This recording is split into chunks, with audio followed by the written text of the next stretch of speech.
What is up, guys? John the RetroBro back again with another video, and I may have found the best emulation device for the price. Now, it's not something that people don't know about, but it's something that I finally decided to dive into after playing around with the Pi. I figured, you know what? I really need something that does Dreamcast, N64, PSP, and bro, do you even Gamecube?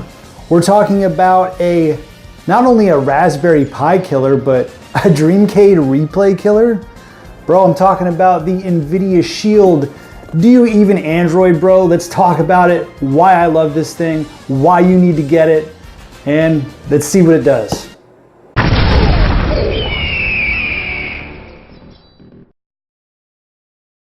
All right, guys, so as you know, I've been gaming a lot on the Pi recently, and if you've been following my channel for a while, I've done a lot of Pi tutorials.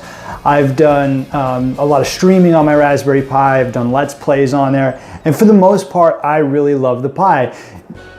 I pretty much got rid of my 16-bit collection, my PS1 collection, because PS1 down on the Pi plays absolutely great. About a year ago, I decided to give myself a look at the B-Link Mini PC. It's a mini Windows 10 PC set-top box.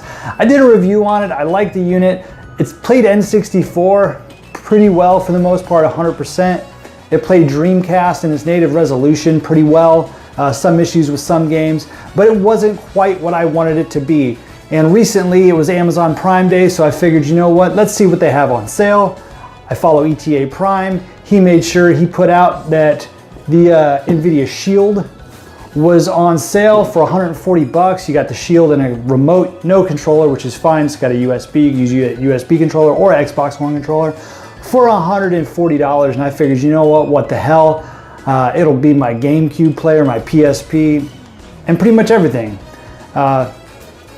Guys, let's talk about why I love it. First of all, initially I was only going to use it to play N64, Dreamcast, PSP, and Gamecube. Pretty much anything that doesn't play on the Pi. However, I installed RetroArch on there, and RetroArch has a new thing called Run Ahead Mode. And Run Ahead Mode pretty much eliminates any input lag. So games that I might have had some lag with on the Pi, Super Castlevania, Super Mario World, I ran Run Ahead Mode and I had no input lag. So I think this thing might not just replace the CD-based games, but some of my 16-bit stuff as well. Now, right out of the box, the unit is actually pretty small. I was very surprised at how big it was. A little bit bigger than the palm of my hand, very thin. I'll show you pictures ahead here. So it is a very thin, small, weightless unit. It's got 3 USB ports on it.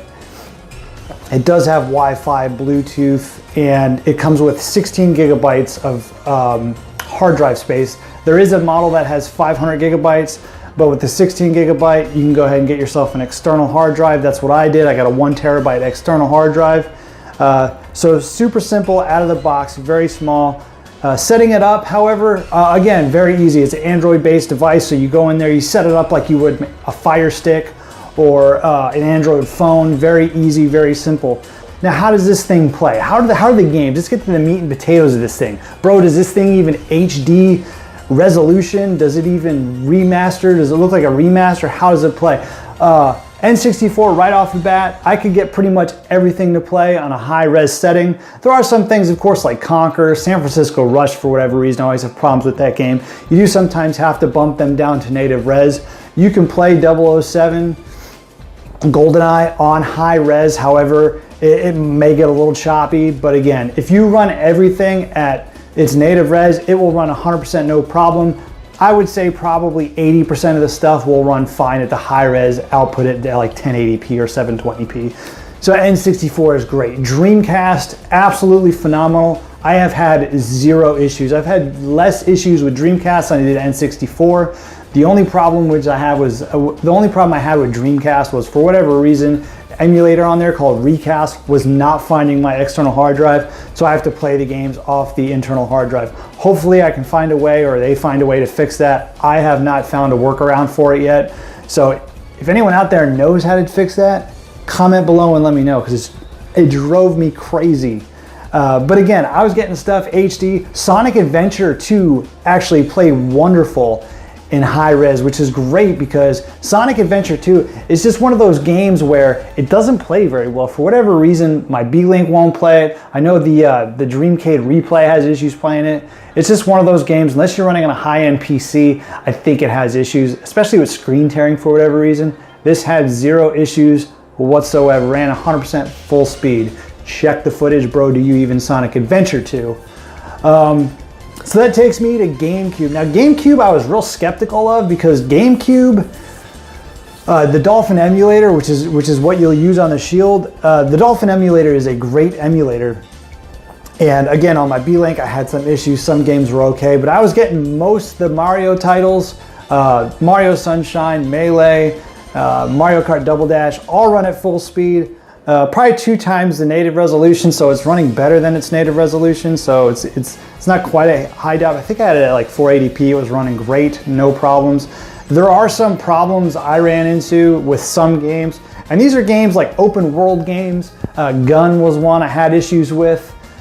Zelda Twilight Princess, which makes sense because that was a pretty demanding game for the GameCube, and I'm not really too worried about that one anyways, because if I really want to play that, there's like 1,000 other ways and ports to play it, whether you have a Wii or Wii U, or I think they even ported it somewhere else. I don't know, but the remasters are out there and they're abundant, so I'm not too worried about that one. Eternal Darkness plays great. Metal Gear Solid, Twin Snakes. I would say 75% of the games I played ran wonderful. Yeah, I'll go through and show you some of the gameplay footage. So NHL Hits was actually, I was so glad that played on there because I loved playing NHL Hits. I had so many good memories with that game back in the day of my senior year in high school and going to a friend's house, and we would just stay up all night and get 4 of us and just play hits like all night. I loved it. Absolutely great game, and it runs at full speed.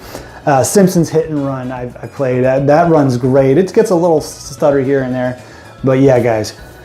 So that is the gaming. Everything outside of that, the movies, the videos, it plays great. Again, it's real easy to set up, and this is definitely if you're in any type of emulation, this is definitely the way to go. I was gonna go the Wii U route, but the Wii U's at the time were still about 180 bucks, 200 bucks. And the emulators aren't quite as good, being that this is Android based. You still get access to like all the cool Android games that are on there, so I'll probably check some of those out. And then, like I said, that Retro Arch with run ahead mode is, bro, do you even input lag? This shit runs better than original hardware. Yeah, I said it. It runs better than original hardware. Bro, do you even? So I love it.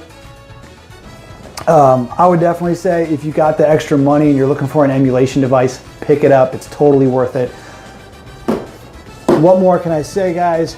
The Nvidia Shield is the Dreamcast replay killer. Oh, that burns. That burns so much. Of course it's more. Yes, I know it's more. I know it's more. Don't get your panties in a bundle. It's so much more better. Spend the extra 60, 70 bucks. It's awesome. If you're looking for something 16-bit, still save money, you just want to play your 16-bit stuff, I would always still, of course, recommend the Pi. However, if you want to go GameCube below, it does some PS2. Haven't gotten into it yet. I know ETA Prime, I must have shouted him out like 4 times already, like he needs me to shout him out. Again, it's 4K HDR too, by the way. So I'm going to try some PS2 on it. We'll see how it goes, guys. Again, the Nvidia Shield Pi killer, definitely a Dreamcast replay killer. All right, guys, hit that like button. Subscribe when you get a chance. If you like the channel, see what else, if you like this video, see what else is on the channel. Maybe I'll get a new subscriber from you, but hey, I'm not begging. We do it for fun here, the RetroBro. So, all right, guys, I'll see you on the next video. RetroBro out. Do you even? See ya.